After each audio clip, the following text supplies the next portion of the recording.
Now, your forecast first from KARK4, your weather authority. Radar is lighting up with just a couple of showers across Arkansas as a weak disturbance continues across the state. And those showers will be in the forecast as we head through the evening hours. Temperatures very mild, 55 just after sunset, 47 for your morning commute. It's a big holiday week, a lot of traveling going on. How will the weather affect those travels over the river and through the woods? KARK4 News at 5 starts now. Coming up, we investigate how law enforcement is trying to stop the flow of stolen guns on our streets. And find out which schools across Arkansas are making the grade and which ones aren't. Plus, and I thought, what a great thing. A story you won't want to miss. What inspired a woman to perform 47 random acts of kindness? Now, from the station you count on for local news that matters. This is KARK4 News at 5. Good evening to you. Thanks for being with us tonight. I'm Jessica Dean. Well, good evening, everybody. I'm Bob Clausen. Police officers in Arkansas very concerned tonight about the number of stolen guns on the street, and it's something that you should be concerned about as well. The closer we get to the holidays, police say it is something that gets worse. KARK4's Lauren Traeger joining us now to explain why that is. And Lauren, what's going on here? Well, Bob, the reason that this gets worse is because car break-ins actually go up during the holidays. So maybe perhaps you're out shopping, you do have a concealed carry weapon. You think that you're going to be safe if you maybe tuck it, underneath the seat or in the glove box of your car. But police say criminals actually go looking for weapons that way, just as they go looking for other types of digital devices. They're going to steal those guns from your car more often during the holidays. But police and community members say they're cracking down.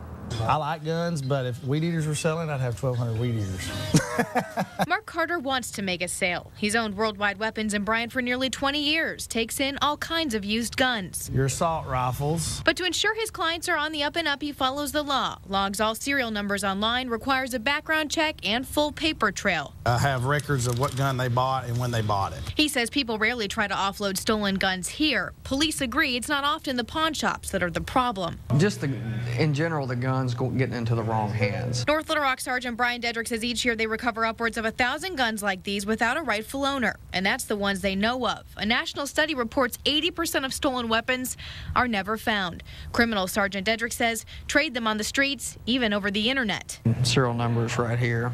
Gun owners can help curb crime. Sergeant Dedrick says know your numbers and put those guns up. Even though his store is always hopping, Carter says he simply won't sell a stolen gun. People buy from us that are honest, that can get guns.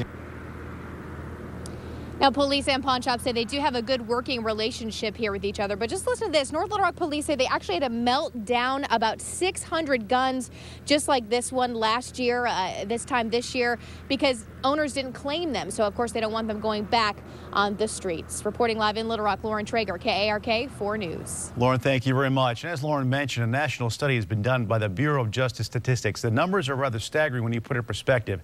It says between 2005 and 2010, about 1.4 million guns were stolen across the country. Putting that in some perspective, that's enough weapons to put a gun in the hand of every member of the Confederate Army during the Civil War. Those numbers and those thefts occurred mostly in the South. For more information on this study, head over to ArkansasMatters.com. Click on the News tab.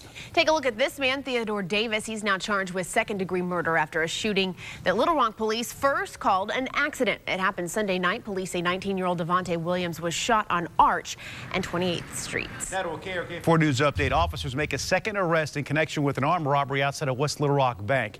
Jonte Gatewood arrested on robbery, battery, and theft charges. The robbery happened outside of the Arvest Bank on Chenal Parkway. Another man, Milton Parker, also arrested in connection with the robbery last week. And authorities are looking for anyone who came in contact with a Northwest Arkansas Community College student who died after being diagnosed with meningitis. That student died on Sunday. School administrators are working to alert anyone who came in contact with the male whose name hasn't been released. They're also disinfecting high traffic areas and any spots visited by the student. Nearly 50 Arkansas schools are failing to make the grade when it comes to meeting state and federal standards. State education officials released their findings on school accountability this morning, and KARK4's Jonathan Athens was there. He's joining us now with more on this. Jonathan, what'd you find out from all of this? Jessica, when we look at the hard numbers, the bottom line is this. There are 46 schools in Arkansas that persistently have the lowest achievement scores when it comes to math and literacy. Now, education officials tell us that does not mean that those schools are failing per se. It does, however, mean the schools and the State Department of Education will focus their efforts specifically on the students who are struggling, namely some students with disabilities, some who come from low-income homes, and those who have English as their second language. Meeting these standards is based on the federal No Child Left Behind mandate, but Arkansas got a waiver to be more flexible in how it works to help these kids. We're going to look at something that is, one, achievable.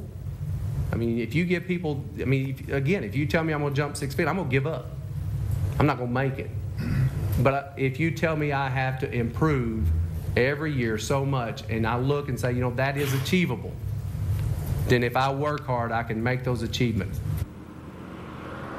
And the goal is to close the achievement gap by half by 2016. Reporting live in Little Rock, Jonathan Athens, KARK4 News. Jonathan, thanks very much. Money matters now. Arkansas will lose 2 Baker shoe stores, the one in Little Rock and the other in Rogers. The Missouri-based company filed for bankruptcy in October. It's auctioning off the spaces it leases out at 150 locations in 29 states. The company didn't return calls seeking comment today.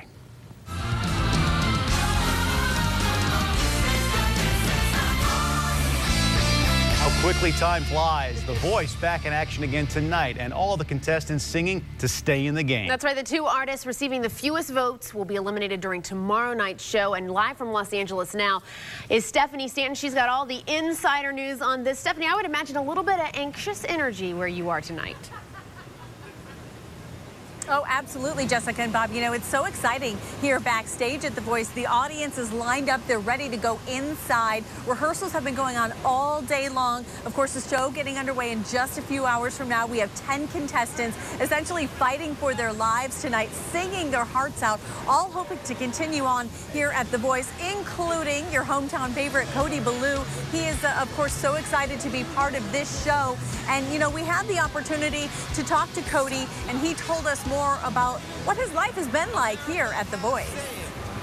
You know, I'm just trying to stay on top of it, keep my feet underneath me, because every day is so jam-packed full of things that we have to do, you know, rehearsals and stage blocking and this sort of thing. But this is what I dreamed for my life. This is what I've always wanted to do.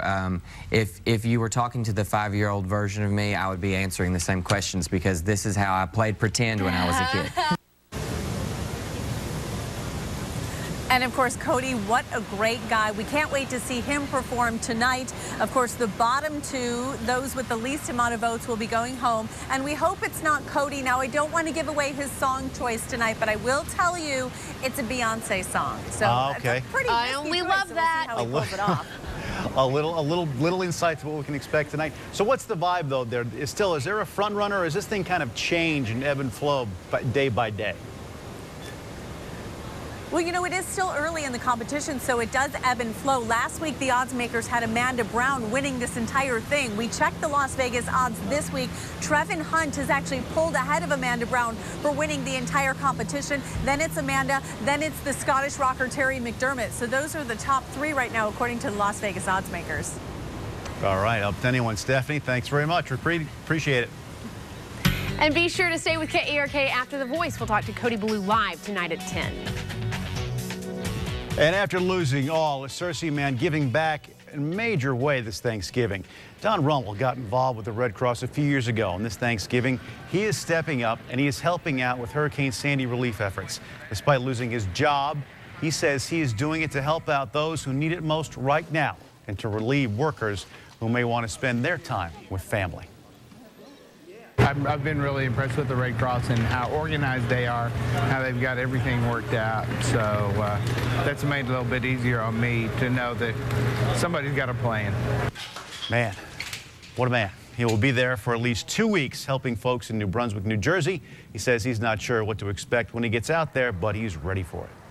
Still to come tonight, the tight economy affecting alimony. Find out how lawmakers are working to ease the pain of those payments. That's coming up next. Plus, it's just really inspirational. A different kind of birthday wish. How one woman's way of paying it forward is inspiring others to do the same thing. And last week we started with temperatures well below normal. This week, well above normal. Right here in Little Rock, our high temperature was 67 this afternoon. 41 is where we started our day. Believe it or not, some places over the next day or two could see highs near 80. But the warm weather won't last forever. Details are straight ahead. This is KARK 4 News at 5 and High Definition with Bob Clausen, Jessica Dean, and Chief Meteorologist Keith Monahan.